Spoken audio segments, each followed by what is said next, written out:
Hello, and welcome to another episode of Masterpiece Movie Theater.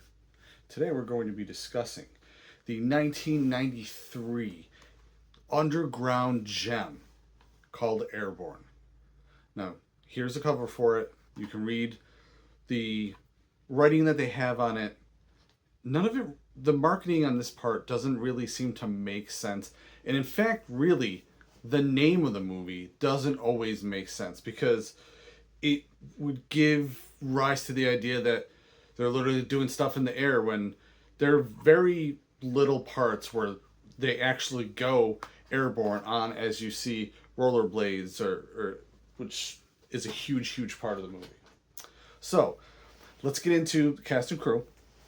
So this was directed by Rob Bowman and written by Bill Appleblasa, I hope I'm saying that correctly, and Stephen McEvety. For the cast, we have Shane McDermott as Mitchell Goosen in his only film role ever. So he was the lead of this film, and then that was it. He was in some shows, and that was the end of it. We have the one and only Seth Green as his cousin Wiley, as Mitchell's cousin Wiley. Brittany Powell plays Nikki. Chris Conrad, who was starting to be a decent name around the 90s. He was in the next Karate Kid as well. He played the love interest. He plays Jack. Jack Black is in this in an awesome role as Augie. Jacob Vargas plays Snake. Owen, is it Stadel, I think is how you pronounce it, plays Blaine.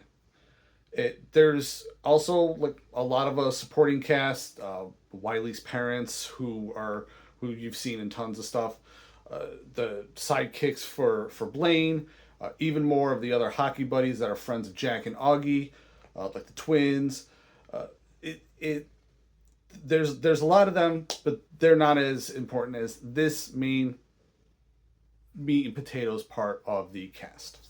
So some fun facts about this is that Mark Wahlberg was actually up for the lead role in this movie, but instead decided to take a supporting role in Basketball Diaries, which is crazy. And also, this movie was in an episode of the internet show, How Did This Get Made? Shows like this annoy the crap out of me because I feel like it's just this new trend, not new because it's been going on the internet for a while, but it's like, what can we find and make fun of or pick on or hate on? This is a good movie. No matter what anybody, if it's not your cup of tea, it's not your cup of tea. But to sit there and crap on movies and how did this get made? It's so bad.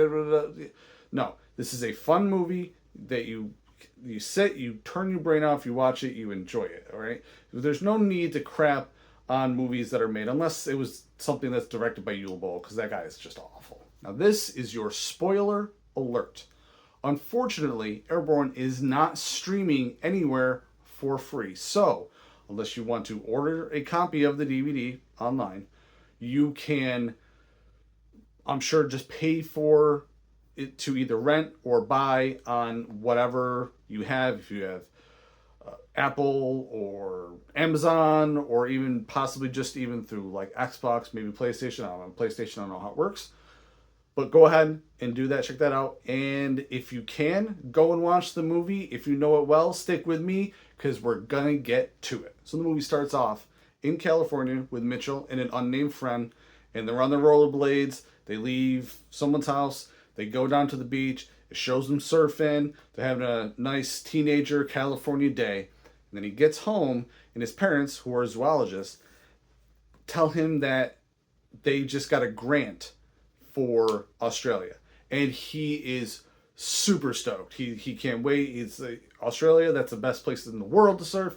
He can't wait to go. And then their faces kind of freeze over, and they're like, well, it's for 6 months. We can't take you. And he's like, of course you can. I can go. And they tell him that he's gonna go stay with his aunt and uncle in Cincinnati. And he just can't believe what he's hearing. So he goes to Cincinnati, and by the time it's there because they're in Southern California. So when he gets to Cincinnati, it's winter, and he's carrying a surfboard. So he looks completely out of place. It's real silly. Why he hasn't seen Wally since he was a child in diapers. So he's a mid Cincinnati dude trying to find his own identity, and him and Mitchell have utterly nothing in common. So they're real awkward with each other at the first time. Wiley's parents are real silly and goofy, but they're real lovable and funny. So they take him to the house. He, tries to, get comfortable, relate to stuff with Wiley, but he's already so shell shocked just by everything. You can tell he's gonna have a hard time in Cincinnati. Mitchell's first day of class is the first day of that semester, so they give the idea that it's everyone to that particular class then is new. So the teacher wants to know about everybody. So a lot of the kids go up and start talking.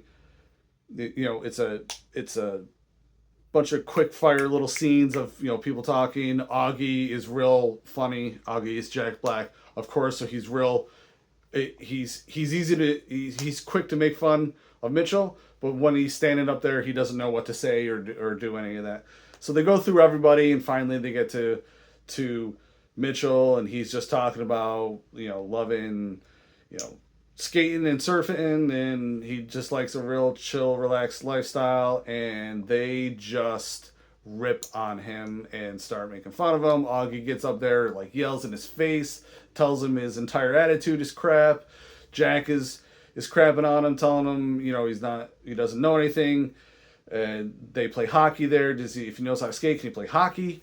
Because it's the big thing to do there. And they were always being looked down on and challenged by the preps. So you can tell, you get the sense that that's already a big thing. And they try and get Mitchell to play, or to go to and he tells them he doesn't want to go.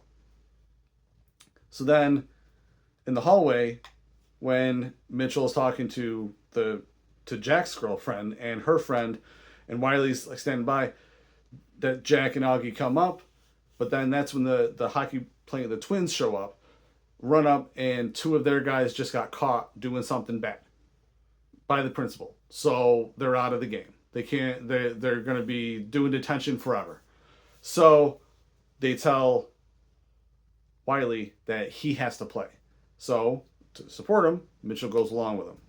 So they're at the game, and the same girls, still looking over and flirting with him. Jack can see what's going on, and he's just getting more and more mad. Wiley, who's standing on the ice, is barely moving because he's not a very good skater. And he finally, the puck comes up to him, and he gets slammed.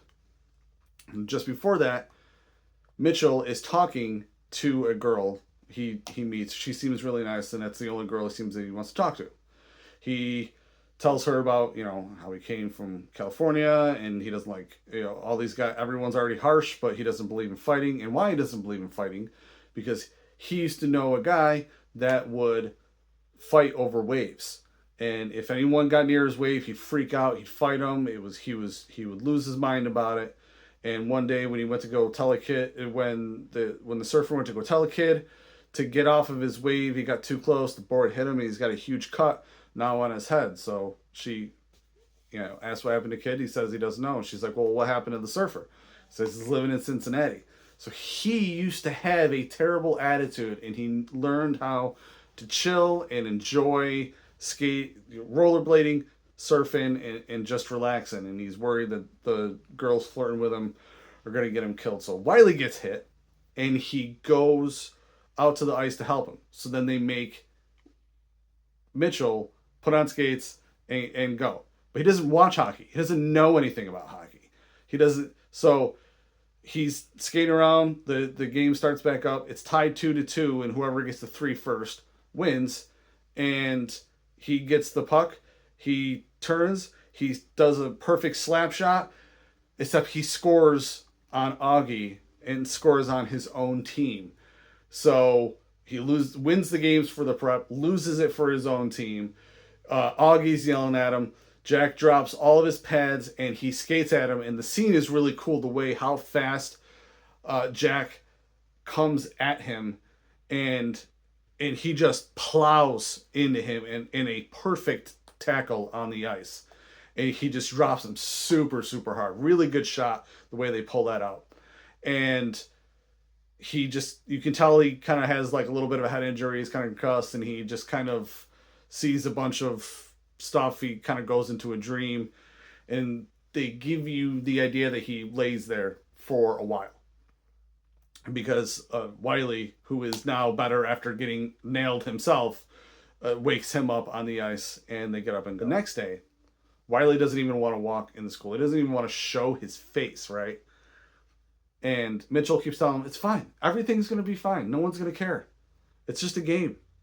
Wrong.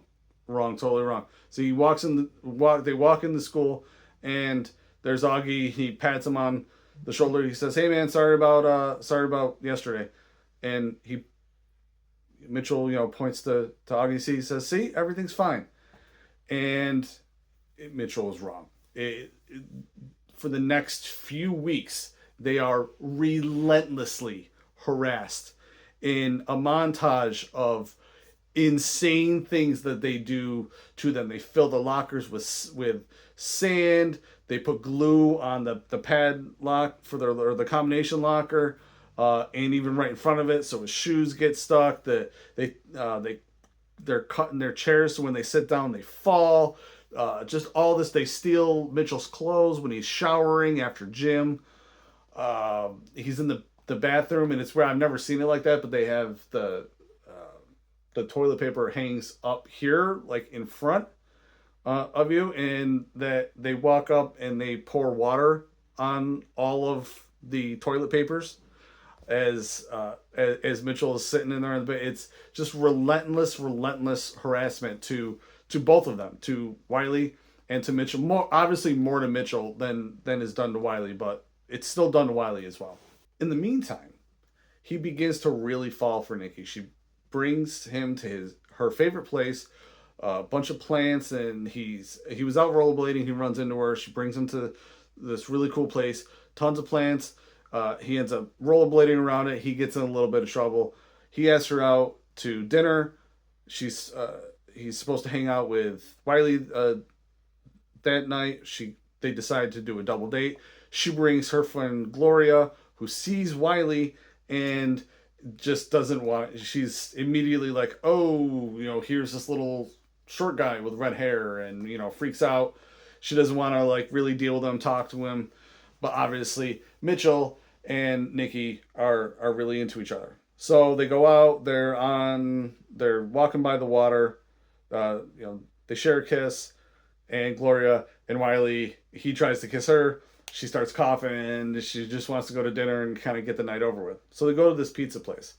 They're all sitting there. They're all hanging out. They're all talking. And then Blaine shows up. And we already dealt with Blaine because we've seen him in the the hockey game. That he's the head prep. He's the biggest jerk. He's awful. So he shows up, and he sits down at the table. He's just being a jerk. He's trying to move his way into the conversation. He wants to take Nikki out. You kind of get the sense that maybe there used to be something between Blaine and Nikki. And he shakes the table. Him and his little buddy that's with him, they're just being complete jerks. And when they try to go and get up and leave, he actually takes Gloria and then starts like dancing with Gloria because Blaine, he's very, very tall. He's the tallest person on the cast. And he's dancing with her, and Wiley gets up and then tries to handle the situation. And obviously Seth Green is very short, so he just shoves him down, no problem. He actually hits his head on something. And he also then grabs Nikki as Mitchell is dealing with Wiley being on the ground. Now, from the position they see it, right there, it's in the back. So Jack walks in and says, let her go. And it's Jack and all of his buddies. And then that's when you find out that Nikki is Jack's sister. And it's like, of course. Of course. What could, because why not? Right? So it's only Blaine and his friend, and it's Jack and all of his friends. So Blaine like throws a chair and then he leaves. But because Jack can't see everyone else because they're over helping Wiley, he says, "All right, come on, Nikki, I'll just take you home." She's like, "I got a ride. I'm with." And then he sees Mitchell and the other two, and that's when he then gets into it with Mitchell. Says he's acts like he takes his jacket off. He's gonna fight him, and mid, we already know how Mitchell feels about fighting. He said it's not worth it. So he says, "I'm not gonna fight you. Nothing here is where I'm here for another 3 months, and I'm gone. So nothing is worth fighting." So Nikki takes that personally, and she leaves. Jack doesn't let him follow, and Gloria goes to leave as well. He even says, "Gloria, come on, let's go." But then Gloria, when she goes to leave, gives Seth Green's Wiley a kiss on the cheek and leaves because he stood up for her and he tried to get her to stop, and he took the power shove. But Wiley is watching that unfold, is just unhappy with it. He even runs out of the pizza place, and he's just not happy with him either. So everyone seems to be mad at Mitchell, even Wiley, and he's just in this unfortunate spot, and he's still got all these months left. So then Mitchell has a dream. Now, we don't see exactly what he sees. We see a bunch of waves, and we see all this different stuff.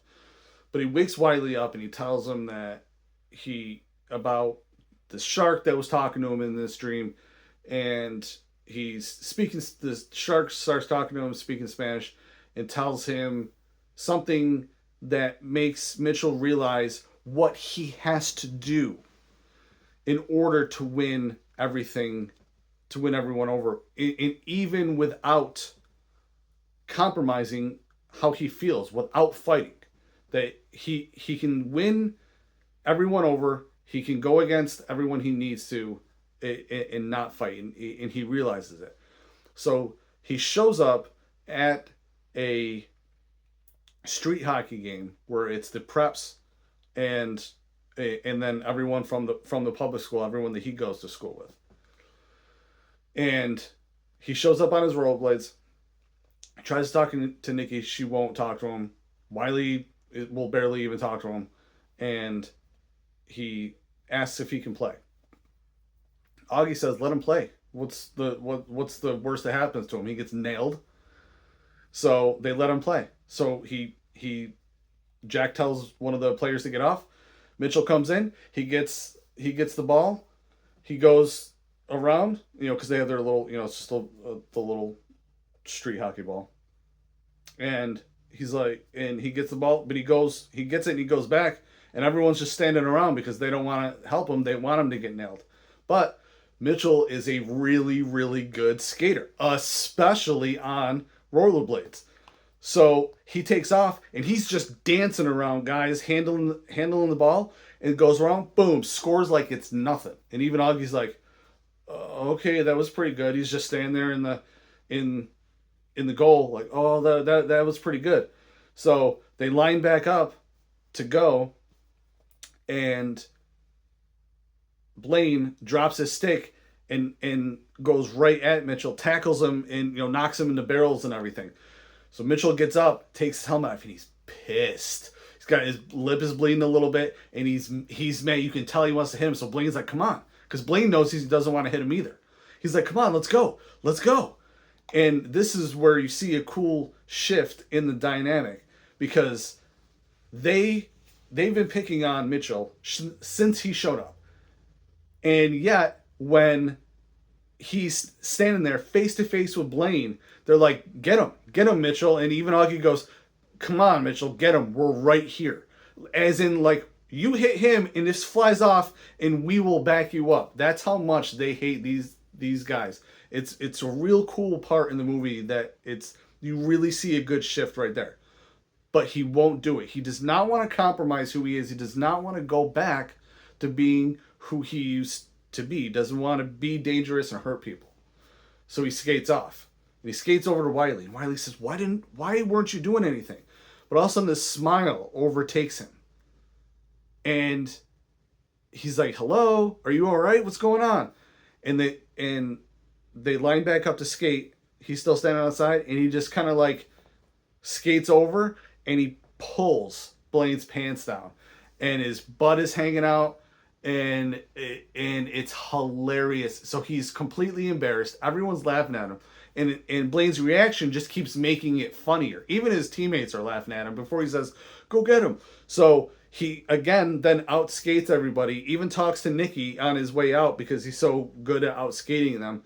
And then he's up, he's gone. They can't catch him, and they see how he goes up, takes off, and Augie is dying. I mean, Augie literally falls over laughing. He can't help himself.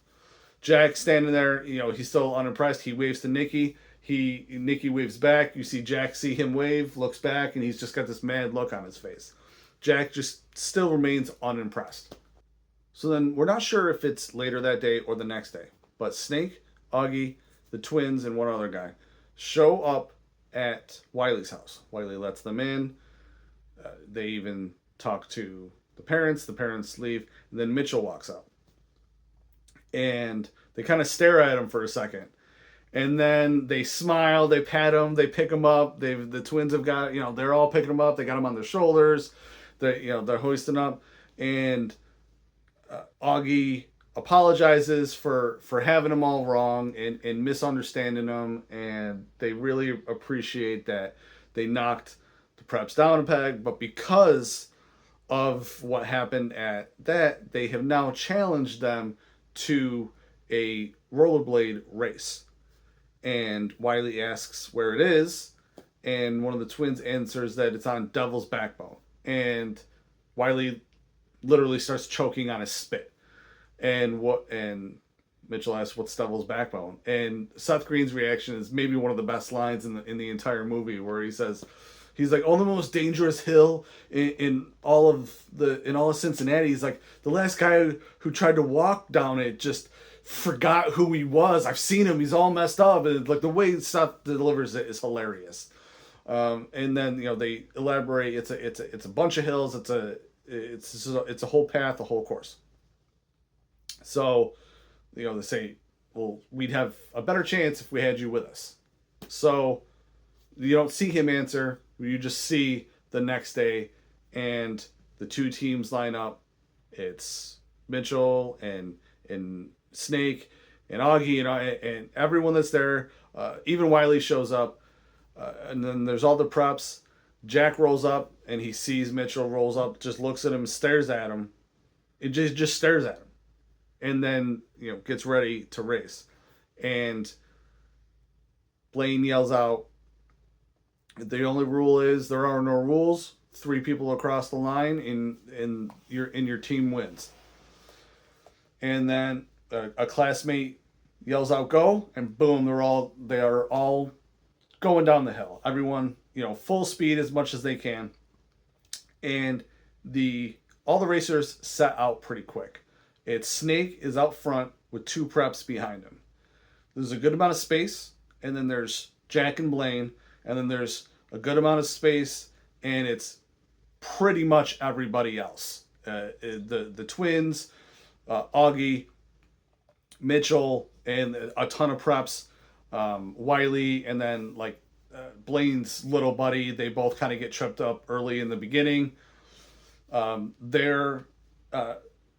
Them going down the hill is all really funny and goofy, the goofy parts of it.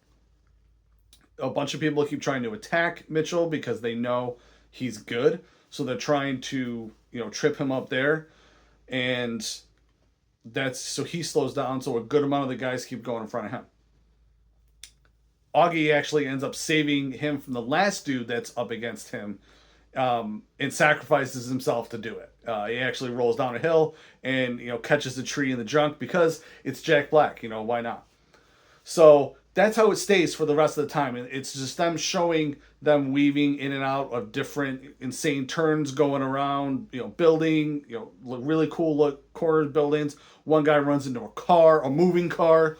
It's absolutely wild. And then it stays that way most of the time until when you see Mitchell catches up to the group, and then the twins actually join hands with another person, and then they take Mitchell's hand and they whip him over. He goes because they're reaching the crest of a hill. And there's a car coming. He goes up over the car and he pulls ahead of them just a very little bit up until as they're coming across a street, and there's a semi trailer comes up, and he or a tractor trailer comes up, and they all have to slide underneath it. But Mitchell is out front, and there's no one else around him, so he slides up and he gets back up real quick. But when everyone else slides, they all kind of collide. So they're all kind of together, and they have a hard time getting up. So he takes off.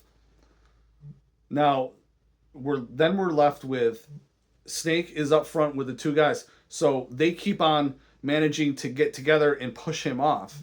And even though they're physically attacking him, he still manages to pull ahead of them. Even they push him down like multiple times, and he gets up and still finishes ahead of them. They can't believe how fast Snake is. So as they're approaching towards the end, Mitchell catches up, but he loses them, and he ends up skating, jumping up over a piece, completely bypassing a lot of them, lands down on a ramp, and then he's right behind Jack and Blaine. So Jack and Blaine are going, and as they're taking the final turn, Blaine pulls Jack down on the turn, and he completely slams out. But as he does that and he slows down, Mitchell comes around him, and that's when Blaine just, no, you're not going to beat me either. And he goes for him, but there's water on this side. So all Mitchell does is pull back, and Blaine goes right over him and right into the water. So now at the finish line, it's Preps 2 and Snake 1 in their team 1, because Snake is the only one there, but no one else is in sight. So even though people are waving him on, Mitchell goes over, he pulls Jack up, he says, "Come on, man, let's finish this." And he's like, "All right, let's do it." So they get up, they go to, sorry, throat's a little. They go across the finish line, and they win. The only two preps that were there, they kind of walk off with their heads down. Wiley even shows up. Gloria gives him a kiss. It's really cool. They hoist the three of them up on their shoulders. They've won. Jack, shakes Mitchell's hand, gives him a hug, and that's it. He kisses Nikki, and that's it's the end of the film. The only issue I have with this movie, like I said, other than the way it was described in that, is that we didn't just get a couple more minutes. This movie only has like a 90-minute runtime, right? So I really feel like there could have been a few more scenes of like all of them, even if it ended with all of them right after the race, just sitting at the pizza place, and everyone's just sitting, they're asking him about California, and he's just telling them about, oh, usually when we're not in school, we do this and that, and it's cool. You got, once I go back, you guys should really all come out. Like, a 2 or 3 minute scene tacked on to the end of this would have been so much more. It would have brought everything in together even just a little bit more than just the handshake and hug you see Jack and Mitchell share at the end. So that's the only issue I have with this movie. Other than that, again, it's a fun movie you get to turn your brain off to.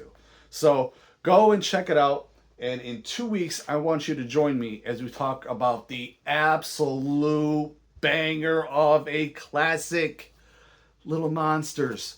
I'll see you then.